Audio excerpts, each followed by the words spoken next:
principal ennemi des musulmans, que ce soit en France ou à travers le monde, c'est l'ignorance.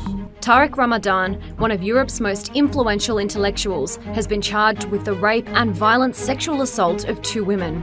He denies both charges. French authorities have arrested and placed him in pre-trial detention for over a month. Law experts allege his treatment has been in violation of the French judicial system. French justice does not exist in a vacuum. It exists in a context, and that context cannot be ignored at all. And that's why I don't think he's getting a fair hearing. But has there really been a deviation of due process?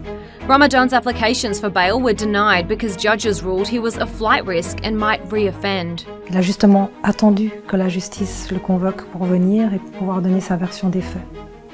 Donc il n'y a aucune raison pour qu'on puisse imaginer un seul instant qu'il veuille s'enfuir. Incarceration in France is considered a last resort when house arrest or an electronic bracelet is not feasible. Since being detained, he's been held in solitary confinement. He's been held for 1 month without formal charge in detention. His family haven't had access to him. He is in very poor health, yet he's being kept under prison conditions where doctors can't take care of him properly. But how does this case compare to other men that have been accused of rape?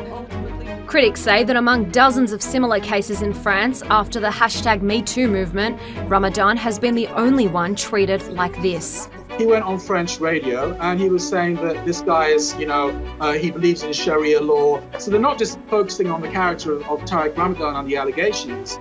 They're making it into an issue about Islam and political Islam. 2 ministers in President Macron's cabinet, Gérald Darmanin and Nicolas Hulot, have been accused of rape in recent months.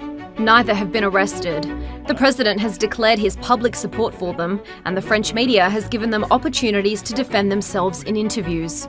Critics have also called out inconsistencies in Ramazan's prosecution. The prosecutor's office lost documents filed as part of Ramazan's defence. Complaints against Ramazan were filed in Rouen, a city in France, but the case was transferred to Paris and handed over to public prosecutor François Molins. He is considered a specialist in trying Islamic jihadists and is regarded as the face of counter-terrorism in France. The Free Tarık Ramazan campaign says that he's being treated unfairly by the media and his persecution is a political ploy. Et donc voilà, je crois qu'il est victime malheureusement de ce lynchage médiatique et de cette pression politique qu'on exerce sur lui. But others believe justice is taking its course. The wider issues around Tarık Ramazan's case is precisely this. It's around the silencing of women, it's around the shaming of women. So will Tarık Ramazan get a fair trial in France?